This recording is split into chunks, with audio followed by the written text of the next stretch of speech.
Foram 6 meses de trabalho que resultaram em mais de 1.100 páginas. O relatório da CPI da Covid-19 foi lido ontem para o Brasil e deverá ser votado na próxima semana. São sugeridos no relatório 68 indiciamentos, entre eles o do presidente Jair Bolsonaro, de 3 de seus filhos e de 4 ministros. É sobre este assunto que eu converso agora com a cientista política Carolina Botelho, pesquisadora da Mackenzie e da Universidade do Estado do Rio de Janeiro. Eu sou Estela Mares Saldanha e este programa também é veiculado pela Rádio Universitária FM e pela Rádio Universitária Paulo Freire AM. Professora Carolina, muito grata mais uma vez pela sua participação aqui no Opinião Pernambuco. E eu quero começar a nossa conversa pelo presidente Jair Bolsonaro. O relatório pede o indiciamento do presidente em 9 crimes, entre eles eu anotei aqui alguns: charlatanismo, incitação ao crime, falsificação de documento, emprego irregular de verbas públicas, crimes contra a humanidade, incompatibilidade com dignidade, honra e decoro do cargo. Como essas acusações, já a partir de agora, podem reverberar no governo e no escudo político do presidente Bolsonaro? Estela, olá. Primeiro, obrigada mais uma vez pelo espaço. Prazer falar com vocês de novo. Bom, eu acredito que esse impacto político do relatório, ele é mais um dentro de um processo nesses últimos 6 meses. Como você bem falou, a CPI começou há 6 meses e ela tem produzido uma série de impactos negativos no governo. E não era assim, não poderíamos achar que fosse ser diferente, né? A pandemia foi um evento trágico e imponderável na história do mundo, mas a condução dessa questão do ponto de vista da gestão pública brasileira do governo federal ficou muito aquém, né? E a gente consegue ver isso pelos dados de outros países, pela ação de atores, de elites decisórias de outros países, né? O Brasil, ele simplesmente ignorou a gravidade, ainda que já tivesse muita informação sobre o vírus. A gente começou a pandemia no Brasil meses depois que já tinha se alastrado pelo mundo. Então, a gente teve um ganho de tempo que a gente poderia ter usado a nosso favor e foi tudo jogado contra. Então, assim, a CPI ela entrou no cenário político como uma reação a uma coisa que já estava muito trágica, a omissão já estava a olhos abertos e foi um recurso da nossa República para tentar reagir à negligência do governo federal. Agora, quando o relatório foi lido ontem, ele já aparece numa versão que resultou de uma negociação entre os senadores da CPI, alguns senadores da CPI, e o relator Renan Calheiros. A versão anterior à que foi lida aparecia com mais 2 pedidos de indiciamento por outros 2 crimes do presidente Jair Bolsonaro, que eram genocídio dos povos indígenas e homicídio. Essas duas acusações foram retiradas. Como é que a senhora pessoalmente avalia a retirada desses 2 pedidos de indiciamento? E já aproveito para lhe perguntar qual é a diferença entre genocídio e crimes contra a humanidade, porque crimes contra a humanidade permaneceu aí no relatório de Renan Calheiros. Bom, vou começar de trás para frente. Não sou especialista no que é genocídio e crime de humanidade. O que eu tenho entendido como analista é que há critérios a cumprir, tá? para você aplicar uma regra ou outra, uma punição ou outra. É o que eu tenho ouvido de especialistas e acho que eles merecem ser consultados sempre, porque há uma diferença nisso. Então, e aí eu separo a primeira parte da pergunta em duas questões, no que eu acho pessoalmente e no que eu acho como analista política. A primeira parte é que faz muito sentido, quando eu vejo esses analistas, falarem que houve genocídio indígena, né? Porque houve uma série de omissões para aquela comunidade, como proibição de deslocamento de água potável, a utilização de medicamentos que já eram comprovadamente ineficazes, a falta de socorro a essas populações que estavam isoladas e muito vulneráveis. Então, assim, eu entendo a resposta desses especialistas mostrando que houve genocídio indígena. Mas isso virou uma questão... a gente tem que pensar o Senado como um conjunto de senadores com preferências, interesses, inclusive interesses eleitorais, interesses também com atuais senadores e outros políticos. Então, assim, o relatório também é resultado dessa discussão, desse debate e dessa tentativa de negociação política entre várias frentes, né? Então, você não tem só um relator, você tem um relator, tem o presidente, tem o vice, tem os titulares, e o resultado do relatório também ele vai refletir esse monte, nessa negociação. Então, como analista política, eu também entendo que certas decisões elas têm que ser tomadas em conjunto e, muitas vezes, o político tem que dar um passo atrás para ganhar outros lá na frente, né? Nesse sentido, eu estou dizendo que a preferência por tirar dois crimes que talvez não se adequasse, e aí eu não sei te dizer se adequa mesmo, há um critério de alguma punição, ele pode ser entendido como uma forma de manter a legitimidade do relatório sem criar uma confusão agora de cara e poder tocar o processo. Então, assim, é assim que eu enxergo politicamente essa questão. E aí, no terreno do desgaste político para o governo e para o presidente, eu queria trazer dois pontos aqui e pedir para a senhora comentar.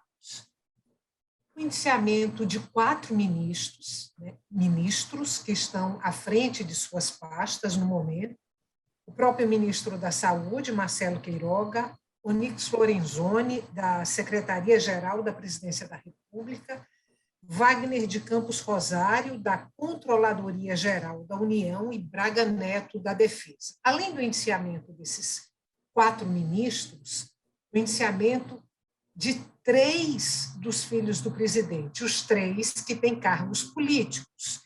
Aí a gente tem o senador Flávio, o deputado federal Eduardo e o vereador Carlos Bolsonaro, os 3 por incitação ao crime, juntando ministros e filhos.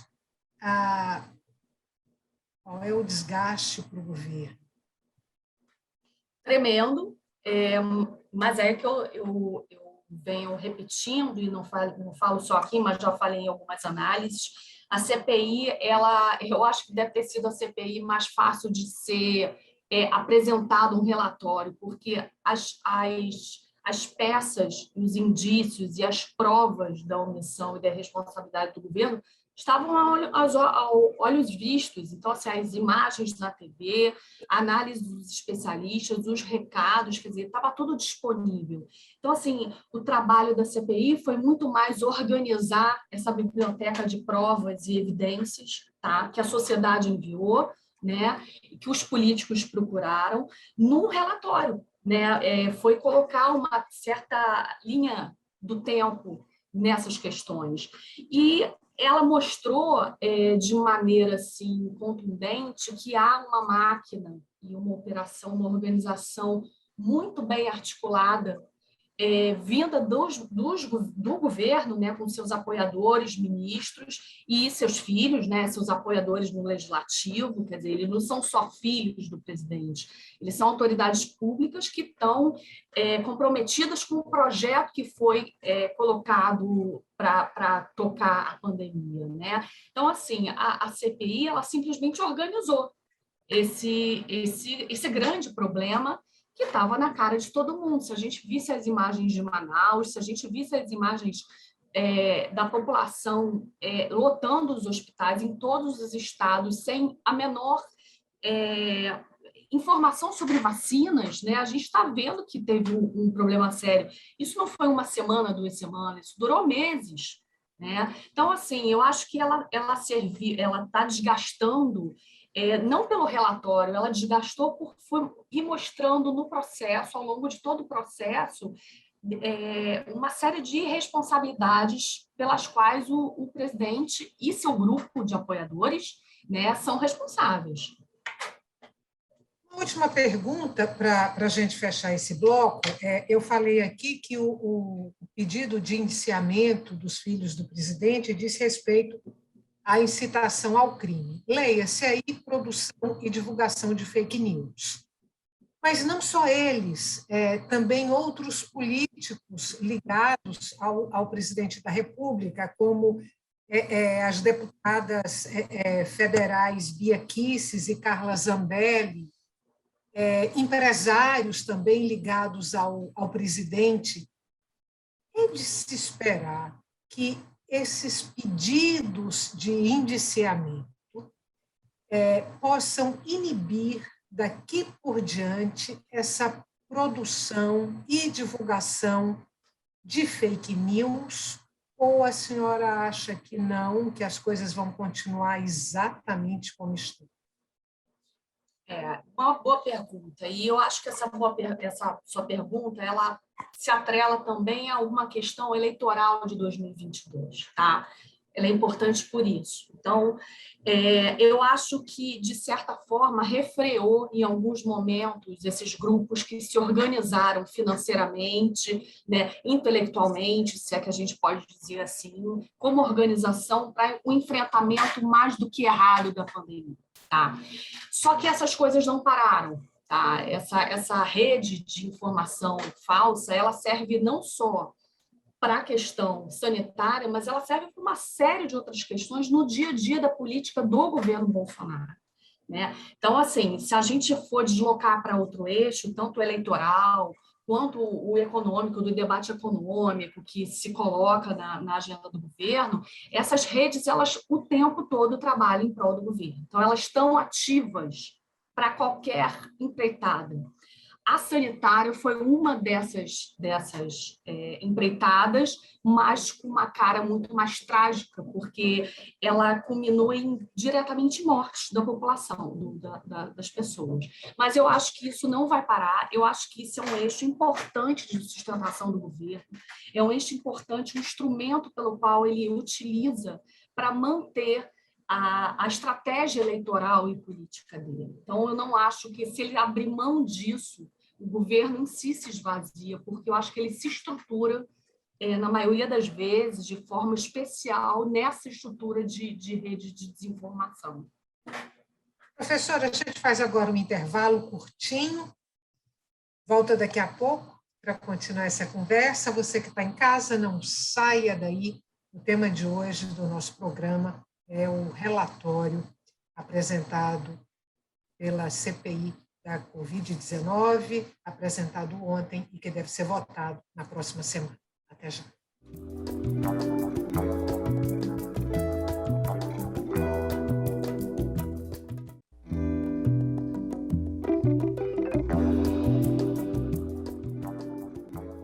Estamos de volta para o segundo e último bloco do Opinião Pernambuco.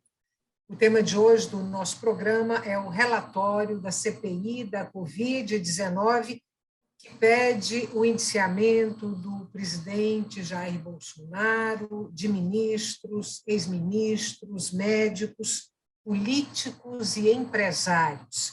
Eu sou Estela Mari Saldanha e converso com a cientista política Carolina Botelho, pesquisadora da Mackenzie e da Universidade do Estado do Rio de Janeiro. Lembrando para você, mais uma vez, que o Opinião Pernambuco também é veiculado pela Rádio Universitária FM e pela Rádio Universitária Paulo Freire AM. Professora, se o relatório já apresentado, se ele for aprovado pelos integrantes da CPI na próxima semana, aí o próximo passo é encaminhá-lo para o Ministério Público, é isso? E é o Ministério Público quem decide pela continuidade ou não das investigações? Me parece que o caminho é esse, vai para o Ministério Público, mas sabendo, eu acho que isso foi uma jogada muito inteligente dos titulares, né, dessa comissão, de que eles vão tentar ir por outros caminhos para chegar ao Ministério Público e também a outras entidades via sociedade civil, né? Isso por quê? Porque previram, e não é difícil prever isso, uma vez que o Procurador-Geral da República tem o tempo todo se defendido a posição do governo, né? Então, eles prevendo uma ação desse procurador da mesma forma que tem sido feito tradicionalmente, eles estão tentando encontrar caminhos via sociedade civil para que a punição chegue aos responsáveis. Agora, entre os indiciados, são 66 pessoas, né, e duas empresas. Pegando aí essas 66 pessoas, você tem nesse lote aquelas com imunidade parlamentar e aquelas sem imunidade parlamentar. É de se esperar desfechos diferentes ou não, no seu entendimento? Acho que sim, eu acho que exatamente esse fator da imunidade parlamentar blinda, de certa forma, os políticos. Agora, a gente também tem que entender que ela não é uma barreira intransponível, né? E, assim, acho que o movimento, o desafio agora da CPI e de quem agora se associar a esse relatório para tentar convencer de que há punição, é tentar entrar em várias frentes para chegar a todos esses culpados, né?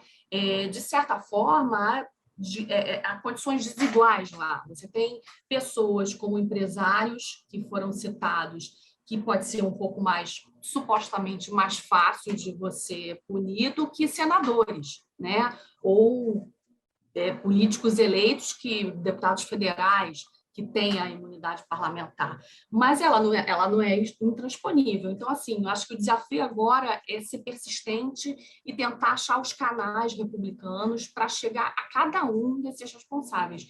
E eu acho que o nó é esse, né? Eu acho que os críticos da CPI sempre falam, não vai dar em nada, não vai dar em nada. A gente tem que entender que uma comissão ela se instala no governo, isso não serve só para esse, há uma parte porque uma parte do governo se enfraqueceu ao ponto de permitir que haja maioria para você instalar uma CPI. E essa CPI, ela não só durou 6 meses, mas ela foi renovada, né? Então, há uma maioria de senadores, né, que estão querendo a punição. Isso já mostra uma certa fragilidade do governo e nessas disputas de bastidores, né? Agora é uma outra etapa de enfrentamento e que tem que ser assim, diligente e chegar aos responsáveis de forma assim, muito contundente, ainda que eles sejam em condições desiguais. Já está posto que a CPI não vai aceitar destaques para retirar trechos do relatório, como pretendeu ali pelo menos um senador da base governista, né, integrante da CPI.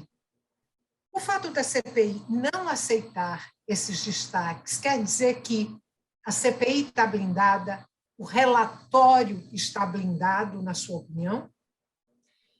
Na primeira etapa, sim. Eu acho que aquela reunião do G7, depois de que a gente soube na imprensa que estava havendo entreveros, é uma forma de consolidar um documento por uma maioria, né? Então, lá teve gente que recuou, teve gente que avançou para chegar num consenso político, né? O que eles estão dizendo é o seguinte, que esse consenso já foi feito nessa primeira etapa. Então, eles vão adiante com esse material que já está consolidado, não adianta que os governistas façam. Lá na frente, nas outras etapas que virão, que não, a gente não acabou, o processo está começando agora, né? Aí, assim, eu não vejo como você não negociar, e eu acho que você vai ter que negociar, inclusive, com governistas. Mas me parece que a liderança da CPI não abre mão de coisas assim muito da responsabilidade em si do governo federal e desses apoiadores no que foi promovido de tragédia no país. Então, assim, vai ter uma negociação, óbvio, como sempre tem no mundo da política, mas eu acho que eles não vão abrir mão do que tem nesse resultado desse relatório. Eu tinha falado no bloco anterior das duas deputadas federais sobre as quais recaem pedidos de indiciamento, que são Bia Kicis e Carla Zambelli. Elas são do núcleo duro do bolsonarismo. Também alguns empresários com pedidos de indiciamento são igualmente desse núcleo duro do bolsonarismo. A minha pergunta para a senhora e aí não estou mais falando do governo propriamente, mas do bolsonarismo, desse movimento, né, que se constituiu no país, e todos eles, as deputadas e os empresários, indiciados, obviamente, com pedidos de indiciamento, obviamente, por crimes, supostos crimes relacionados à pandemia da Covid-19, que já tem o saldo aí de mais de 600 mil mortes. No seu entendimento, o bolsonarismo, a partir desse episódio, sai de alguma forma desidratado? Sai desidratado e vem desidratando ao longo do tempo. Mas aí você tem os efeitos do que foi sendo descoberto nessa dinâmica da CPI, mas, ao mesmo tempo, na produção das consequências da pandemia, né? Então, assim, o que a gente viu foi uma população morrendo, como você pontuou, mais 600 mil mortos, a gente tem 15 milhões de desempregados, a gente tem uma série de problemas de deterioração social e econômica acontecendo ao longo desse ano, e o bolsonarismo perde aí também. Só que a gente tem que saber separar partes desse bolsonarismo, porque a gente tem uma população de 57 milhões de pessoas que votou em Bolsonaro, mas é um híbrido, né? Eu costumo dizer que é um mosaico de eleitores com perfis muito diferentes. O que a gente vê hoje é aquela parte mais sólida, mais radical, mais ligadas ao bolsonarismo ideológico, que continue, que eu acho muito pouco provável que mude a opinião daqui para frente, tá? Então, assim, eles perderam em outros grupos, mas aquele grupo base, raiz, ideológico, eles não tiveram tanta perda assim. O que é um absurdo, né? Tenho aqui um monte de perguntas para a senhora, mas já estão me dizendo que eu só tenho mais 3 minutos. Sim. Então, eu vou fazer uma, não sei se vai dar tempo da senhora responder a essa e alguma outra, mas a pergunta que eu lhe faço agora é se lhe chama a atenção que apareçam no relatório da CPI o presidente do Conselho Federal de Medicina, Mauro Luiz de Brito Ribeiro, mas pelo menos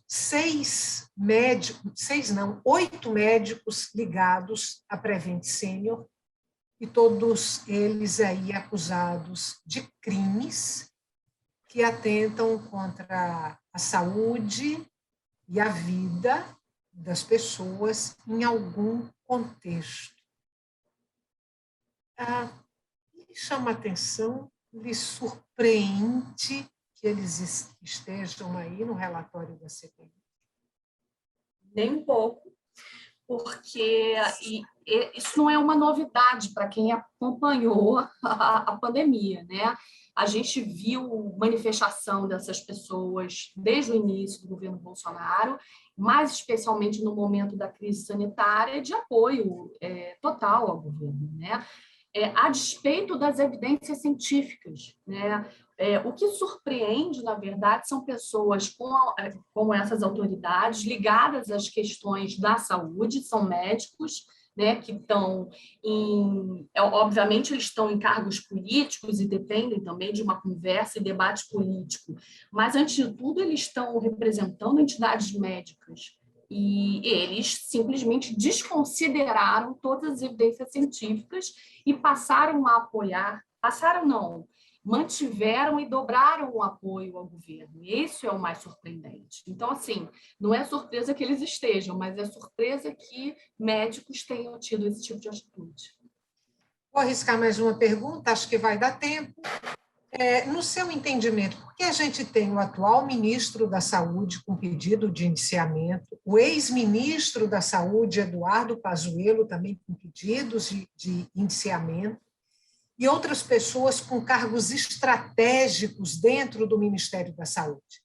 A senhora acredita que o Ministério estava aparelhado para promover propositalmente a contaminação da população brasileira com o novo coronavírus em defesa aí da imunidade de rebanho, que era uma tese do governo? Sim. Eu vou responder também em duas partes e rapidamente. Primeiro, aparelhamento de governo não é uma coisa que é inédita nem no país, né? Você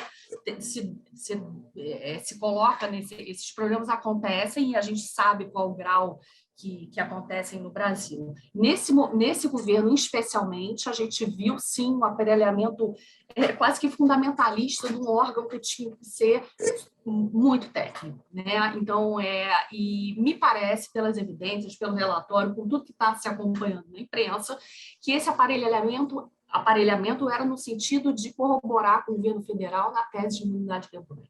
Isso, desde o início, a gente tem evidências e muitas provas disso. Então, assim, eu tendo a entender que foi exatamente isso. Professora Carolina, muito obrigada mais uma vez pela sua participação no Opinião Pernambuco. Volte muitas vezes. Obrigada. Muito obrigada a vocês de novo pelo espaço. Vai ser um prazer voltar.